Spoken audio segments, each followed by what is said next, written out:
अध्याय 10। जैमिनी महर्षि ने कहा, हे पक्षियों, तो उस पुत्र ने क्या कहा? पुत्र ने कहा, हे पिता, जिस तरह मैंने तत्व का बारंबार अनुभव किया है उसे बताता हूं।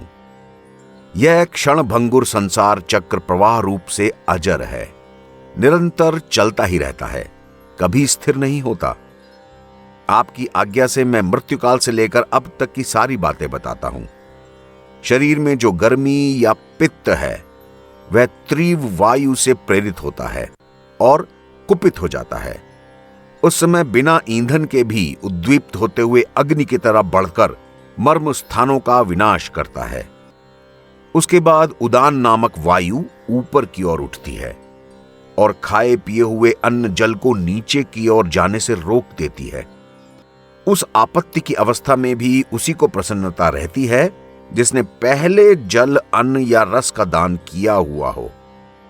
जिस पुरुष ने श्रद्धा से पवित्र किए हुए अंतःकरण के कारण पहले अन्न दान किया हुआ हो, वह उस रुग्णावस्था में भी अन्न के बिना भी तृप्ति लाभ करता है।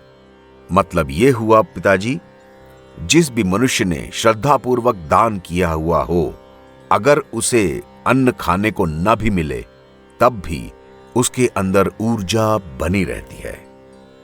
जिसने कभी मिथ्या भाषण न दिया हो, दो प्रेमियों के प्रेम में बाधा न डाली हो, जो आस्तिक हो और श्रद्धालु हो, वो बहुत ही सुखपूर्वक मृत्यु को प्राप्त होता है।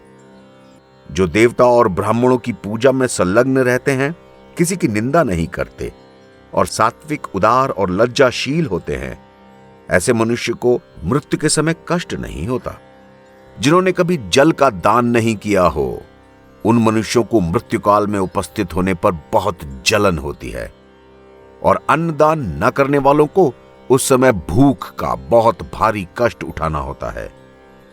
जो लोग सर्दी के दिनों में लकड़ी दान करते हैं, वो शीत के कष्ट को जीत लेते हैं। जो चंदन दान करते हैं, वो ताप के ऊपर विजय प्राप्त करते हैं। और जो किसी भी जीव को उद्वेग नहीं पहुंचाते, वो मरते समय प्राण घातनी दर्द का अनुभव नहीं करते।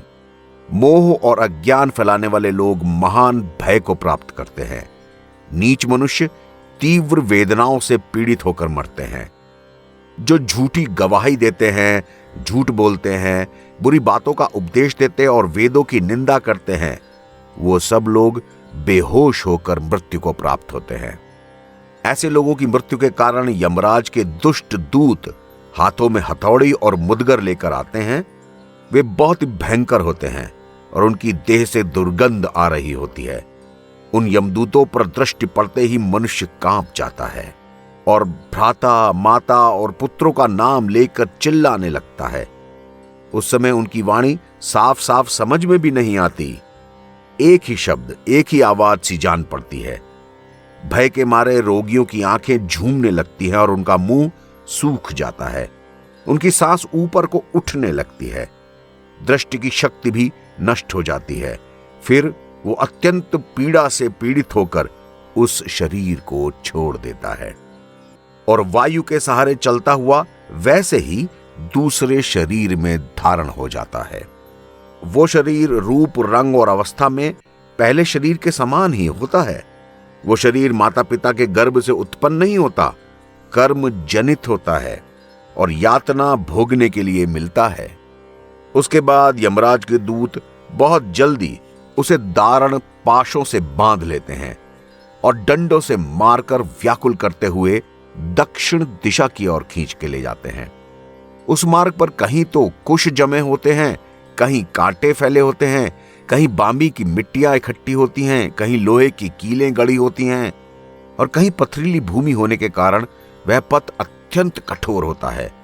कहीं जलती हुई आग की लपटें होती हैं, कहीं सैकड़ों गड्ढों के कारण वो मार्ग बहुत ही दुर्गम होता है। कहीं सूरज इतना तपता है कि उस राह में जाने वाले जीव उनकी किरणों से जलने लगते हैं। ऐसे रास्ते से यमराज के दूत उसे घसीट कर ले जाते हैं। वो दूत घोर आवाज करते हुए अत्यंत भयंकर दिखते हैं। जिस समय वे जीव को घसीट कर ले जा रहे होते हैं, सैकड़ों गीदड़ और सियार उनके शरीर को नोचते हैं। पापी जीव ऐसे ही भयंकर मार्ग से यमलोक की यात्रा करते हैं पिताजी।